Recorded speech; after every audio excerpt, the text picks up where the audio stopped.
Muy buenas tardes. A nombre de la Comisión Estatal Electoral, les doy la más cordial bienvenida a todas y todos ustedes al conversatorio Importancia de la observación electoral en el fortalecimiento de la democracia, en el marco del encuentro anual RedGov 2019, Desafíos de la gobernanza electoral en tiempos de incertidumbre.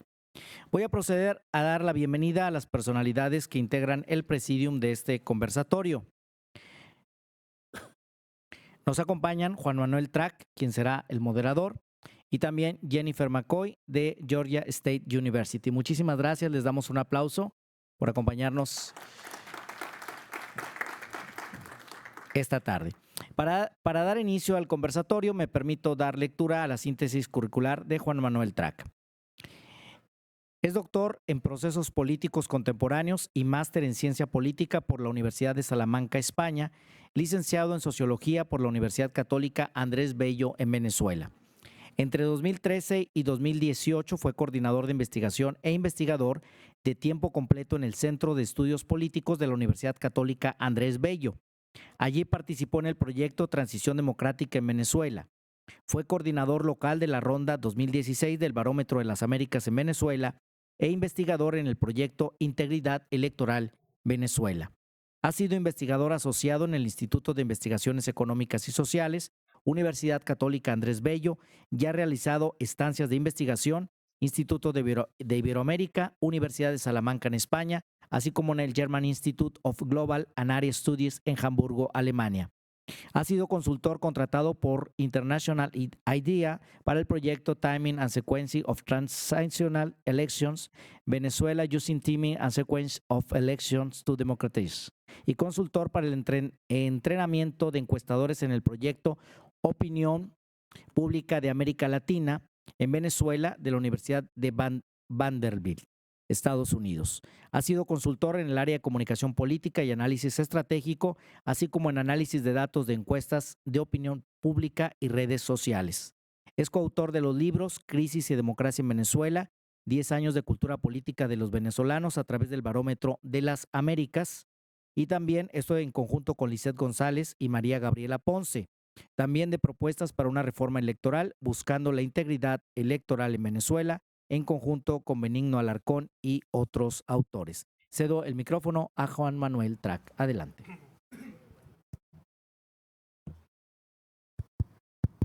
Muy buenas tardes a todos. Primero que nada, quiero agradecer a la Comisión Estatal Electoral por abrir este espacio de reflexión, como es el encuentro RedGov, que creo que ha sido un encuentro muy asertivo y muy pertinente en estos tiempos que tenemos de crisis en América Latina. Quiero agradecer también al profesor Manuel Alcántara de RedGov y a Yanina Well por la confianza y el apoyo en la organización de este evento, y al todo el personal de la Comisión Estatal Electoral que me ha apoyado y que ha apoyado la organización del RedGov que estamos aquí hoy. Con lo cual, sin cuales no pudiese haber estado aquí ninguno de nosotros. Primero que nada, quiero presentar a la profesora doctora Jennifer McCoy. Es profesora de Ciencias Políticas en la Universidad Estatal de Georgia. Fue nombrada profesora universitaria distinguida en la clausura inaugural de 2013 y se desempeñó como directora del Instituto de Estudios Globales en 2015 y 2016. Antes de esto, la doctora McCoy se desempeñó como directora del programa de las Américas del Centro Carter entre 1998 y 2015, liderando proyectos sobre fortalecimiento democrático, mediación y diálogo y cooperación hemisférica. Especialista en democratización y polarización, mediación y prevención de conflictos, procesos electorales y de observación de elecciones y política latinoamericana. La doctora McCoy es autor y editor de 6 libros y docenas de artículos. Su último volumen es Polarizing Politics and a Global Threat to Democracy, coeditado con Murat Sommer, de 2019.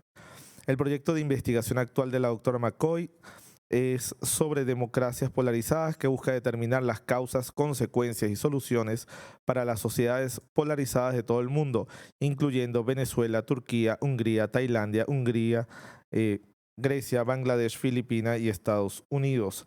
Actualmente está trabajando en los microfundamentos, la polarización severa y la erosión democrática. La doctora McCoy también participa en el Team Populism, un equipo de investigación internacional sobre las causas y consecuencias del populismo que compara América Latina, Norteamérica y Europa. Bienvenida, profesora McCoy. Muchas gracias.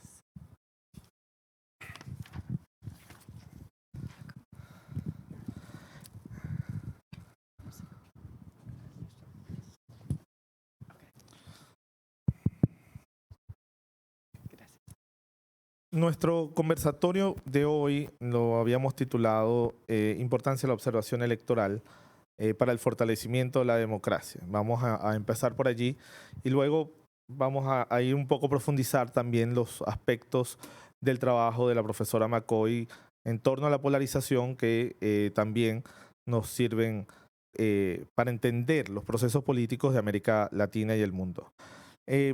Hago una breve introducción. La observación electoral ha sido una práctica común en América Latina, como en otras partes del mundo.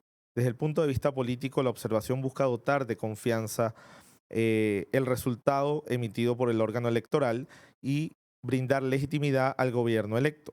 Desde el punto de vista técnico, la observación electoral no solo busca mirar la limpieza del proceso, sino también la calidad de los procedimientos utilizados a lo largo de un proceso electoral. No es lo mismo, en todo caso, un error técnico que un fraude. Entonces, pero el resultado puede ser nefasto en cualquiera de los dos casos, ¿no?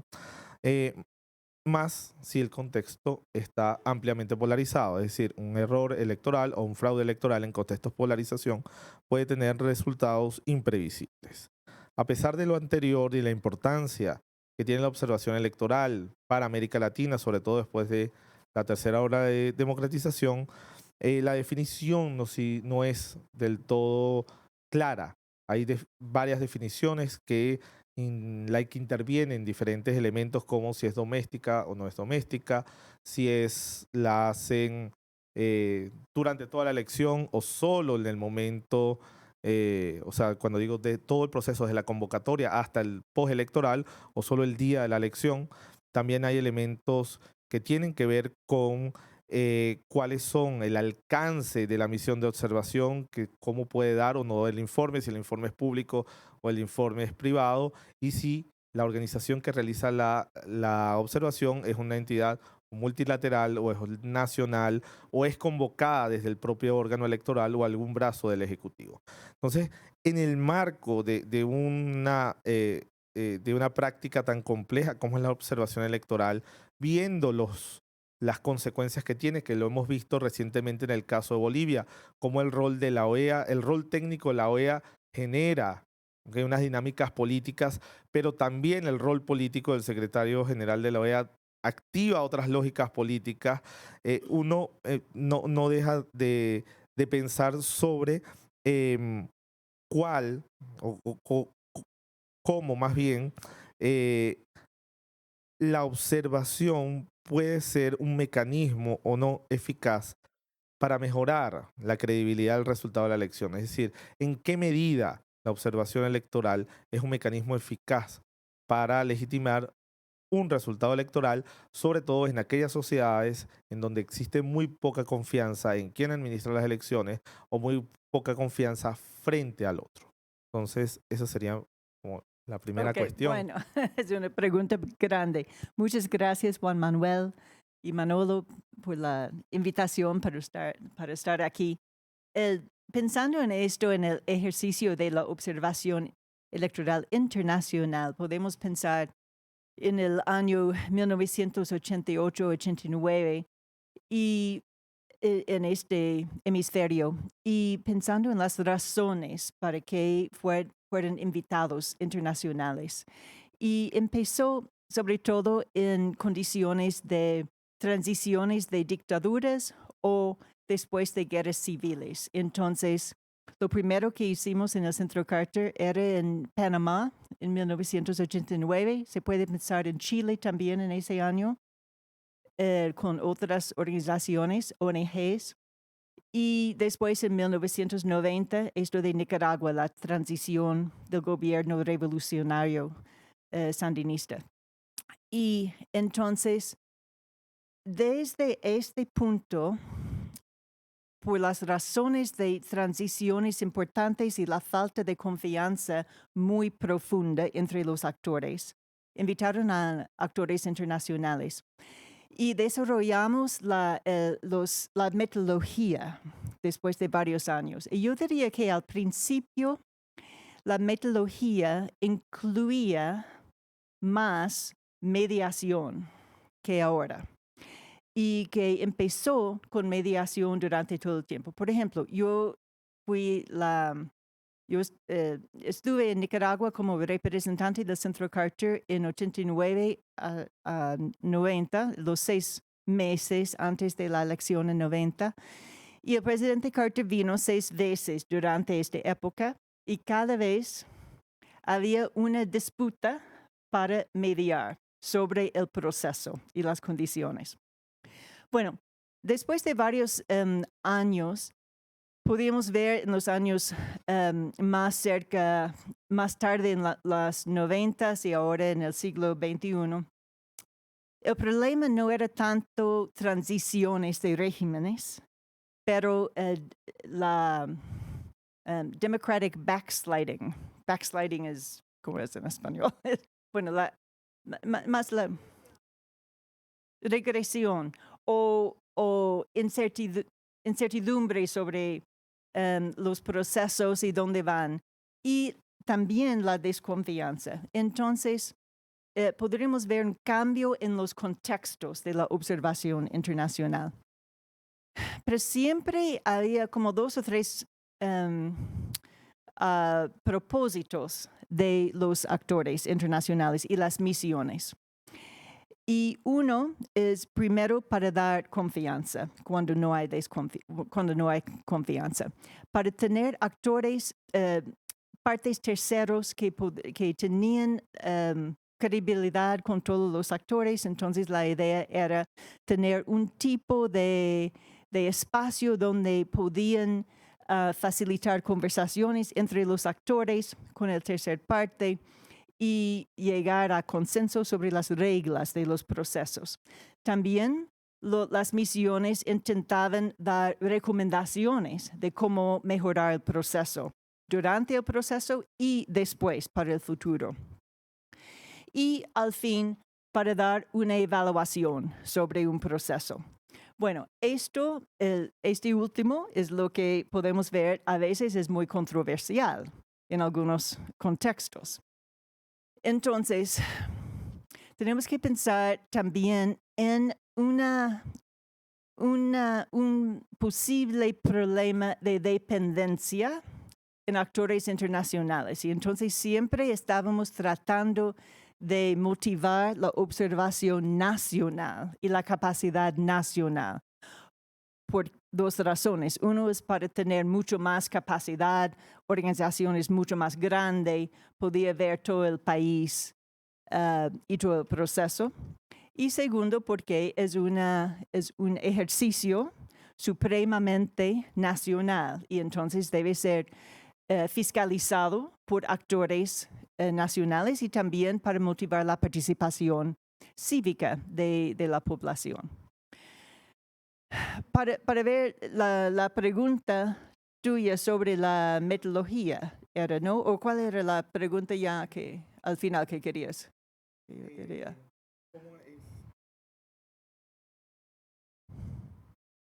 ¿Cómo la observación puede ser vista como un mecanismo eficaz para mejorar la credibilidad? Ya en parte. Sí, ok.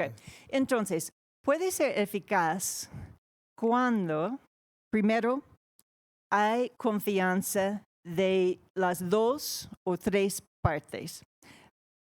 Primero, siempre decimos que hay que ver una invitación. En este hemisferio va por invitación, no es automática. En otras regiones, por ejemplo, el OECD, bueno, en inglés, OECD, tiene unas reglas que dicen que todos los miembros del OECD, que incluye México, van a tener invitaciones automáticas a las misiones internacionales. Pero en la OEA no hay esta provisión. Entonces, es por invitación de la entidad electoral. Pero para el Centro Carter, además, requeríamos siempre invitaciones de los candidatos o los partidos grandes, bueno, el partido del gobierno y de la oposición grande, porque si no hay una aceptación de todas las partes, no pueden tener la confianza, no pueden servir el papel de dar confianza, que es el primer propósito de tener. Entonces, es eficaz en el sentido de que ahora hay una metodología, hay procedimientos para hacer las invitaciones, hay un protocolo internacional en las Naciones Unidas firmados por muchas organizaciones de cómo debería actuar las misiones. Hay eficacia en ese sentido. Y la metodología de dar evaluación y recomendaciones, pero no es eficaz por dos otras razones. Uno, es muy costoso y es muy difícil para los actores gubernamentales y no gubernamentales conseguir los fondos y sobre todo conseguirlos con suficiente tiempo para venir temprano, para ver todo el proceso, incluyendo el marco legal y constitucional del proceso. Entonces, ese es un problema grande y a veces los países nos invitan muy, muy tarde. Es imposible de montar una misión profesional con esto o de buscar los fondos. Segundo, porque las misiones internacionales son pequeñas, pueden ser 50 personas, pueden tener en Nicaragua con Naciones Unidas, OEA y Centro Carter, tenemos en total 300 observadores entre todos esos tres. Pero por esa razón, las organizaciones nacionales son mucho mejor porque pueden tener una persona en cada mesa en muchas veces. El segundo problema puede ser eficaz cuando hay credibilidad o confianza en la parte tercera, esta organización internacional, para recibir su evaluación.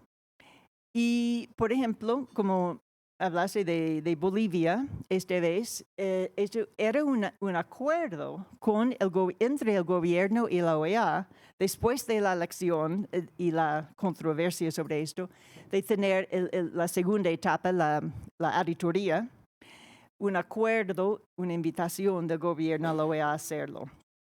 A pesar de esto, puede ser cuestionado la evaluación, el informe de la misión electoral. Cuando el contexto es muy polarizado, muy politicizado y entonces no siempre puede predecir cuándo van a aceptar la evaluación de la misión electoral o cuándo va a ser cuestionado por varias razones.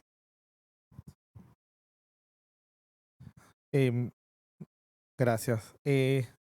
Eso me recuerda en algún momento el informe de la Unión Europea a las elecciones presidenciales en Venezuela en 2006, cuyo informe fue prácticamente vetado por el gobierno, a pesar de que el gobierno ganó con amplia mayoría esa elección, el resultado no fue afectado por las malas prácticas electorales que allí ocurrieron, sí fue sumamente crítico con la actuación del CNE. Y a partir de allí, pareciera que hubo la estrategia por parte del gobierno de convocar sus propios observadores o acompañantes. Luego la legislación lo llamaron acompañantes y se polarizó un poco también el tema de la observación electoral. Entonces, en estos contextos en donde incluso ya la observación está dentro de la diatriba, ¿cómo construir o reconstruir confianza esa confianza necesaria entre actores políticos. Y ahí ya me voy un poco al tema que está investigando actualmente, cómo reducir o tratar de minimizar los efectos perniciosos de la polarización que ya están de hecho afectando de manera significativa aquellos espacios que están creados para generar confianza. Es decir, ya quienes están buscando generar confianza trayendo observación, ya se polariza la observación, mis observadores, tus observadores. Entonces se invitan políticos de un lado, se invita a políticos, se les llama observadores, lo cual también hay una confusión terminológica y se va minando también la confianza en esto. Entonces, ¿cómo tratar de reducir, ¿no?, estos efectos perniciosos de la polarización en estos elementos de observación electoral y también de gobernanza electoral, para también abrir un poco el tema? Sí, eso es un dilema grande en los contextos polarizados. Se puede ver de cualquier mecanismo de accountability, de rendición de cuentas, puede ser polarizado, porque un lado va a aceptar el mecanismo o la institución y el otro lado va a verlo como sesgado. En el hemisferio, lo que vimos era un cambio grande entre los años 80 y 90, cuando hubo un consenso sobre el, el deseo de la democracia y las reglas y cómo van a promoverlo o apoyarlo la comunidad internacional hasta el momento de firmar la Carta Democrática Interamericana. Pero después estamos viendo una polarización del hemisferio y adentro de la OEA. Y después de este momento. Y empezando con la firma de la Carta, cuando Venezuela sacó no era revisión, su calificación a la Carta en una nota de pie. Y entonces, sobre todo por Venezuela, promoviendo varias organizaciones internacionales, la polarización sobre la democracia y sobre el papel internacional adentro de los países, podemos ver muy claramente en toda la práctica de la observación internacional. Y Nicaragua y Venezuela, sobre todo, inventaron este concepto del acompañamiento por razones de decir, primero, Venezuela dijo, no somos como Haití, que necesita personas de afuera para capacitarnos y todo esto. Y también es una cuestión, un tema de soberanía. Y entonces Nicaragua siguió a Venezuela con esto e insistió en cambiar el concepto. Y entonces este acompañamiento es simplemente para esto y para que los de afuera puedan aprender del país en vez de viceversa. Entonces, ahora, cuando estamos hablando de la posibilidad de tener un papel de sobrepasar las divisiones y desconfianza adentro de un país, necesitamos buscar si hay actores internacionales que pueden servir como este tipo de facilitador. Y lo que hemos visto a través de estos 20 años, que varios actores han sido quemados. La OEA ha sido quemado en Venezuela seguramente y en otros lugares por este problema de la polarización del hemisferio. La Unión Europea entonces entró al hemisferio empezando en los años del siglo XXI para participar mucho más fuerte. Las Naciones Unidas siempre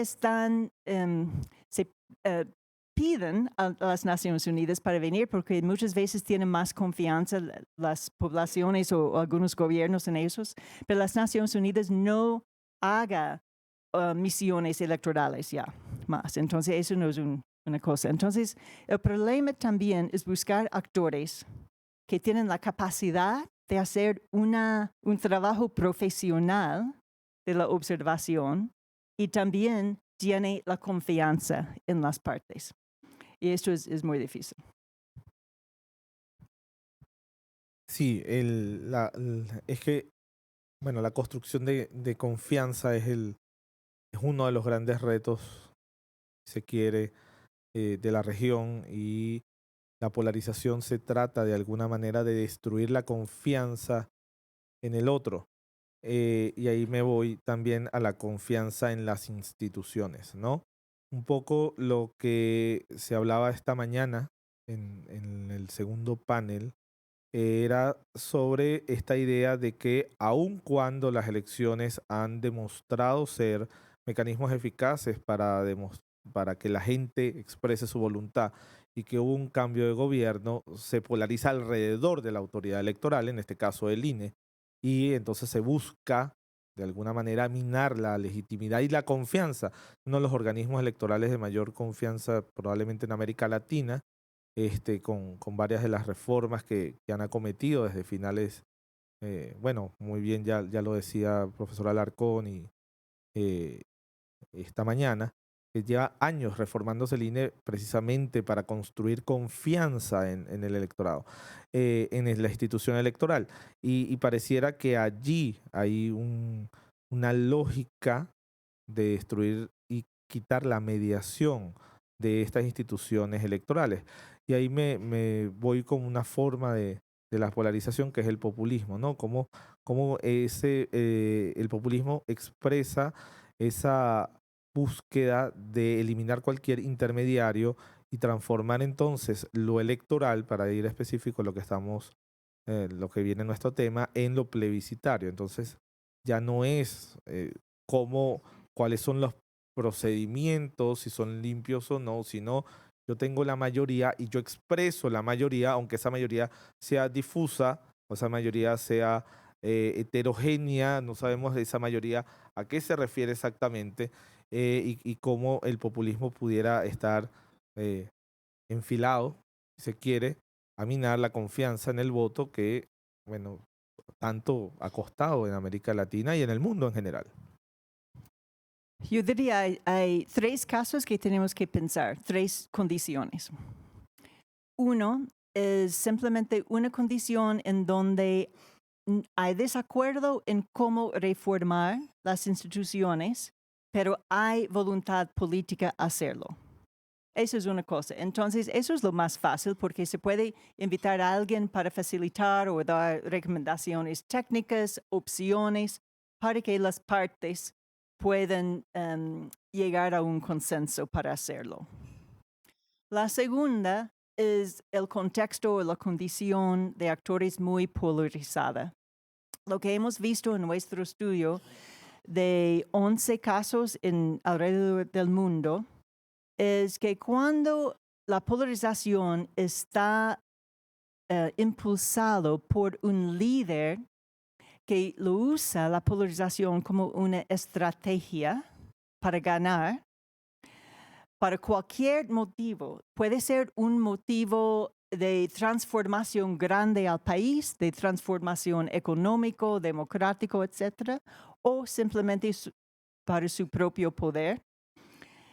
Pero cuando ese tipo de líder polarizante llega al poder, lo que vimos es que hay una serie de pasos que toman y que uno de los primeros es siempre buscar cómo mejorar sus chances electorales para establecer y mantener y garantizar su mayoría hacia el futuro.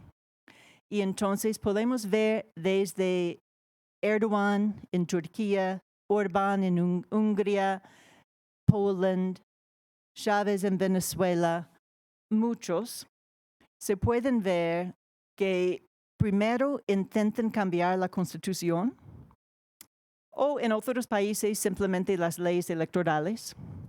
Pueden intentar cambiar el sistema de una más proporcional hacia una más mayoritario. Y después van a cosas menos limpios, por ejemplo, de manipular o presionar los medios, de usar financiamiento no completamente limpia y de ir más allá a la manipulación si necesitan. Entonces, hay que pensar en estrategias para este contexto. Para los populistas tenemos un desafío aún más allá, como dijiste, porque el populismo, la ideología del populismo, si hay una, es más antipluralista y que sí, la voluntad general de la gente tiene que ser respetado. Y entonces, la gente son la mayoría. Yo soy representante de esa gente, entonces naturalmente tengo que ganar porque yo soy la representación de esa mayoría. Y si yo pierdo, la lógica es que hubo fraude. Y entonces, esto podemos ver siempre en las declaraciones de populistas antes de la elección, previniendo que, bueno, hay una preparación de fraude por eso. Si perdimos, eso va a ser la razón.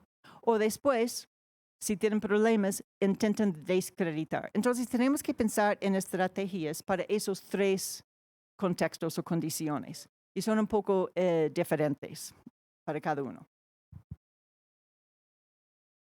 Muchas gracias. Vamos a abrir el micrófono al público un poco para hacer más plural la conversación. Entonces, no sé quién tenga alguna pregunta, alguna reflexión sobre lo que hemos estado hablando. Mariana, primero Mariana, después el profesor Alcántara y allá atrás.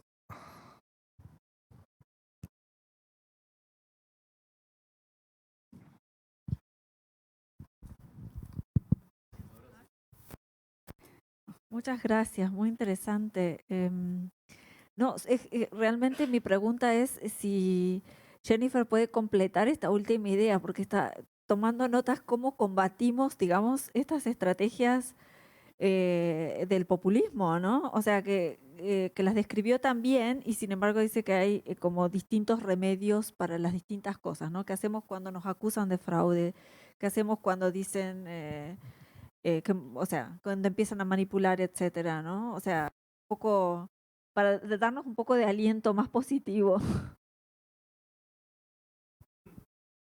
Sí, muchas gracias. Jennifer, a mí me gustaría que profundizaras un poquito en lo que has dicho en la presentación de ese trabajo que estás en él sobre los microfundamentos de la polarización. O sea, ¿qué es eso y cuáles son las dimensiones de esos microfundamentos?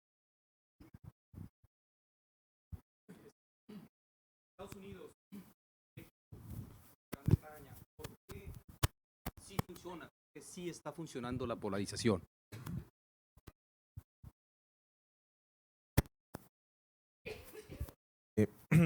Bueno, creo que podemos responder estas tres y luego otra segunda ronda de preguntas y respuestas.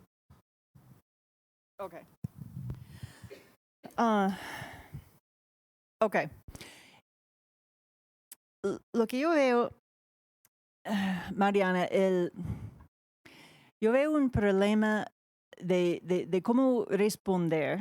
Es un problema y cómo, cómo responder y resolver los problemas. Es un poco de lo que decimos en inglés es chicken and egg. No sé, el huevo y el pollo. Okay. ¿Qué hacer primero? Porque es un dilema. Bueno, yo veo la polarización y la atracción al populismo ahora que viene sobre todo en los grandes cambios estructurales del mundo, de la globalización, que incluye no solamente intercambio de productos, pero también el movimiento de personas. Y de personas, por eso tenemos las inseguridades económicas y las inseguridades culturales o demográficas. Esto es parte de la respuesta también, Manolo, a tu pregunta. La presión en algunos países, sobre todo en los Estados Unidos y Europa, es de la clase o el grupo, yo diría, no la clase, el grupo dominante, sobre todo definido por la raza blanca y los cristianos y los hombres, entonces sienten amenazados por los cambios demográficos. Y esto está vinculado a la inmigración, que es un tema grande en los Estados Unidos y Europa. En América Latina es diferente. Y también yo diría que el populismo de América Latina es más el tipo de inclusión en vez de exclusión. Yo no hablo en términos de izquierda y derecha del populismo. Yo lo veo más de inclusión, porque yo diría, por ejemplo, Erdogan en Turquía es conservador, pero su proyecto es transformativa e inclusionaria de los muslimos en el país. En América Latina ha sido más la gente marginalizada, que puede ser indígenas en Bolivia o puede ser pobres en Venezuela, pero ese tipo es inclusionario.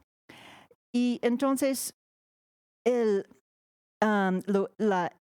tipo exclusionario tiene que ver con mantener el grupo dominante en el país, como en Hungría, como Donald Trump en los Estados Unidos, hablando en Hungría, Orbán habla del nacionalismo cristiano y la Hungría verdadero, como en los Estados Unidos, los americanos verdaderos, ¿quiénes son?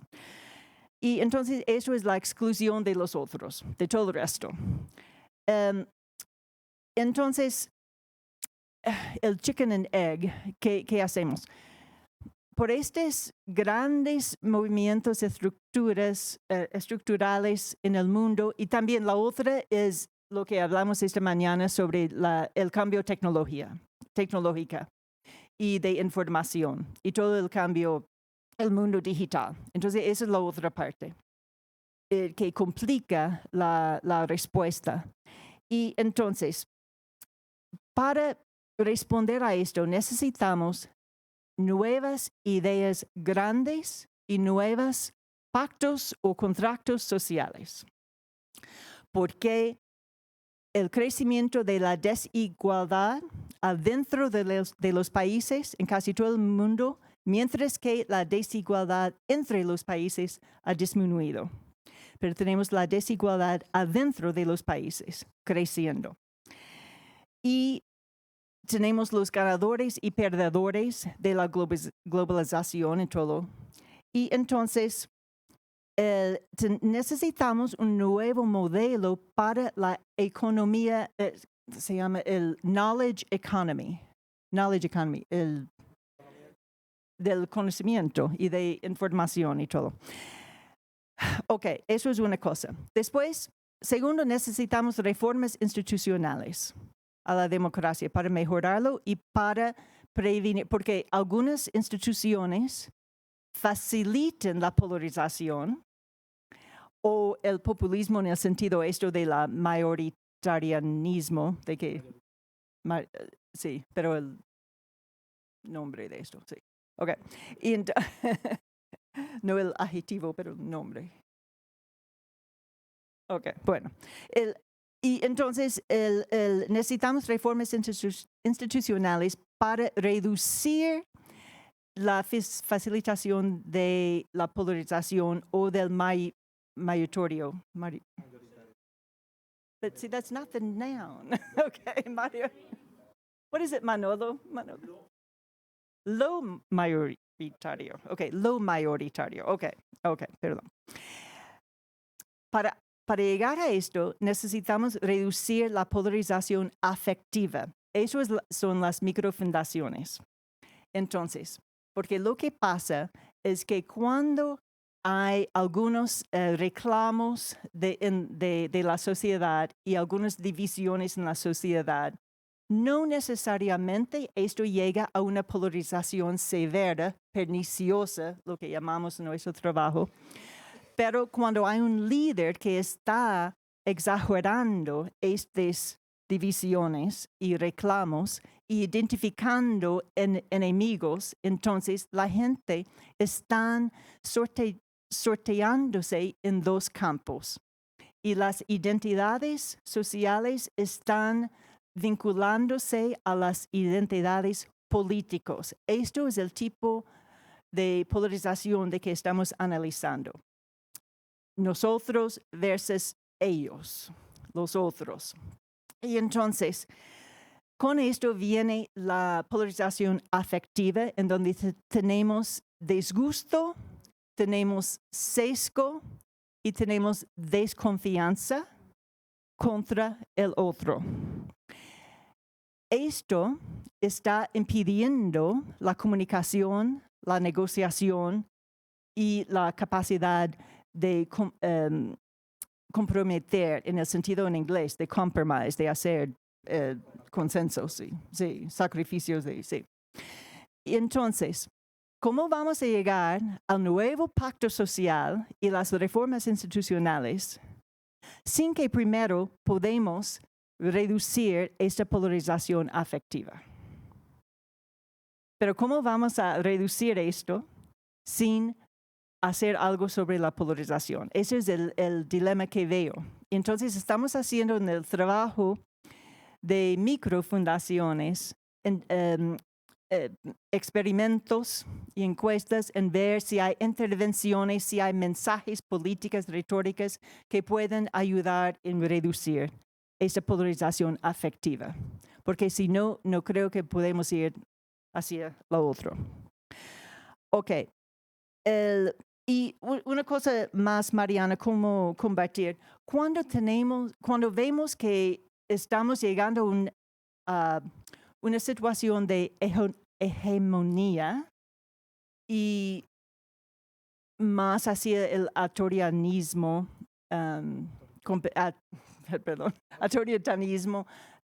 competitiva, yo diría, esa era la pregunta siempre en esos años en Venezuela. ¿Deberían participar o no en elecciones manipuladas?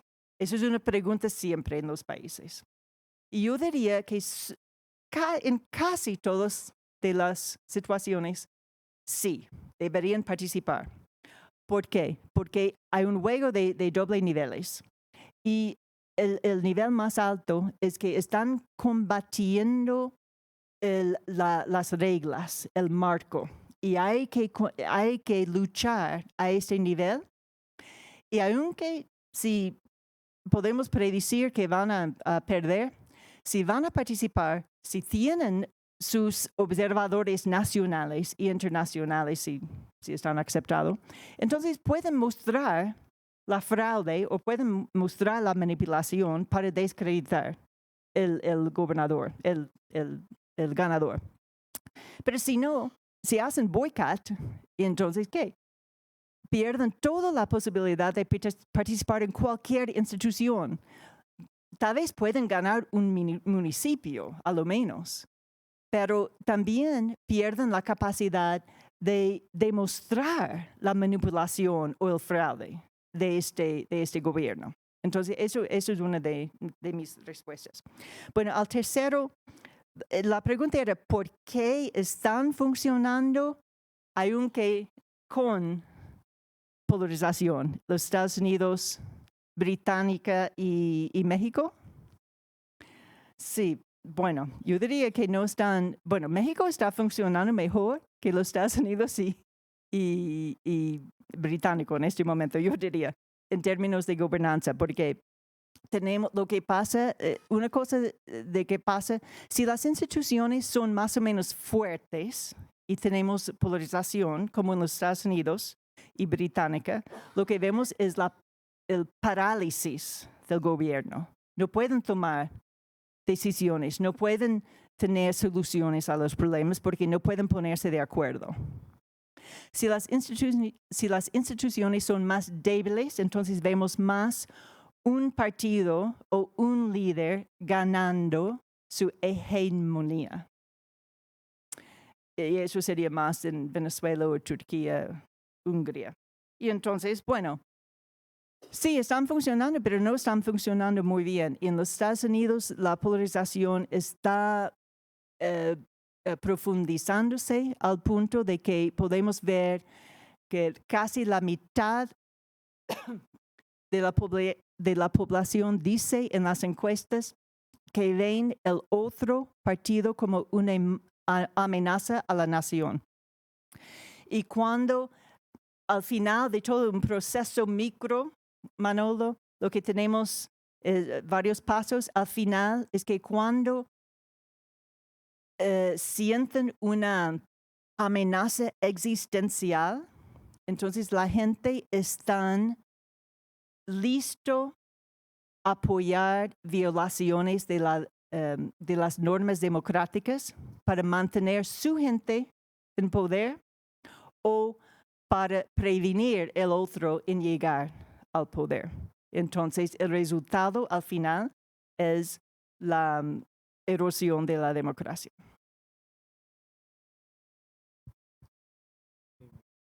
No sé si queda una última pregunta y vamos cerrando el panel para poder ir al siguiente. Entonces, el caballero, por favor. Sí, buena tarde. Yo quisiera saber su opinión con respecto a ese estudio. Nosotros pertenecemos a un instituto de estudios estratégicos fundado hace 25 años y nosotros hemos seguido no solamente la historia de nuestro país, que hoy vuelve a retrotraerse a condiciones que habíamos vivido hace los años 70, 80. Yo quisiera pedirle que me diera su opinión sobre lo que nosotros planteamos de la polarización y por qué se da.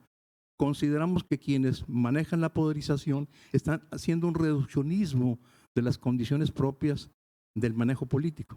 Se reducen que los problemas son fáciles de solucionar y que con un sí o un no, y no ven desde nuestra perspectiva lo que nosotros llamamos la tercera cara de la moneda. Porque todo el mundo se va con que es cara o cruz. Normalmente los reduccionistas hablan o eres bueno o eres malo, o estás conmigo o estás contra mí. Desde su perspectiva y lo que ustedes han visto, ¿qué tanto impacta en esta visión de cambio, de huir de un país a otro buscando mejores condiciones, el hecho económico de un modelo agotado y que hoy nos plantea algo que se ha olvidado? Los países pobres tenían las materias primas y eso era una parte del show. Hoy creo que la lucha es de la mentefactura en lugar de la manufactura o de las, digamos, lo que eran las condiciones propias de cada país, de que abonaba un petróleo, azúcar, X. Hoy creemos que mi posición es preguntarle hasta dónde el cerebro reptiliano está utilizando o siendo manipulado por quienes buscan esta polarización. Muchas gracias. ¿Cómo están manipulando por razones económicas? ¿Ellos que están buscando la polarización? ¿Eso es la pregunta? Si usted ve que hay manipulación desde la mente de personas, no tanto como era antes mano de obra, sino por pensamiento, a través del pensamiento. Bueno, yo creo que hay varios motivos para ellos que están buscando la polarización como un instrumento para llegar o mantenerse al poder. Y como dije antes, hay motivos más transformativos a una sociedad que puede ser muy noble. Y hay razones, a veces son, por ejemplo, en Tailandia era o en Filipinas, una lucha de poder intraélites. Y entonces, a veces es una clase más bajo o un grupo marginalizado contra élites. Otras cosas, en otros casos, es entre élites. también se puede, bueno, sí, es afectado por los recursos, las capacidades económicas que tiene un líder, un país en una vez. Sí, eso siempre. Y también hay que ver la influencia internacional. En los casos de que usted estaba sugiriendo en la búsqueda de los commodities primarias, ¿no? Sí. Y entonces esto depende en el caso, en el país, los motivos de las figuras polarizantes pueden diferir o variar entre países. Lo que hemos visto es que los métodos y la dinámica, eso es la otra cosa que yo quería mencionar. La dinámica es casi lo mismo en todos. Y muy importante es ver la reacción del otro, de la oposición. Eso es muy importante. Y la oposición tiene varias estrategias de opciones en cómo reaccionar, pero pueden reaccionar en la misma forma y pueden profundizar la polarización o pueden reaccionar en otras formas para depolarizar. Y creo que no tenemos tiempo para profundizar esto, pero... Muchísimas gracias a la profesora McCoy. Un aplauso para ella y su interesante conversación. Gracias. Muchísimas gracias por esta interesante ponencia. Y ahora quiero invitar a las consejeras electorales, la maestra Miriam, la licenciada Rocío, que nos acompañen al frente para hacer entrega de los reconocimientos a nuestros ponentes, por favor. Y también procederemos a la toma de la fotografía de este momento. Okay. Invitando también al consejero presidente, al doctor Mario, que nos acompañe. Y les comento que terminando la fotografía, vamos a pasar inmediatamente a la siguiente ponencia. Se suprime en el programa el break en razón de que llevamos un desfase y además esto nos permitirá también ajustar tiempos y el break está disponible en todo momento del evento.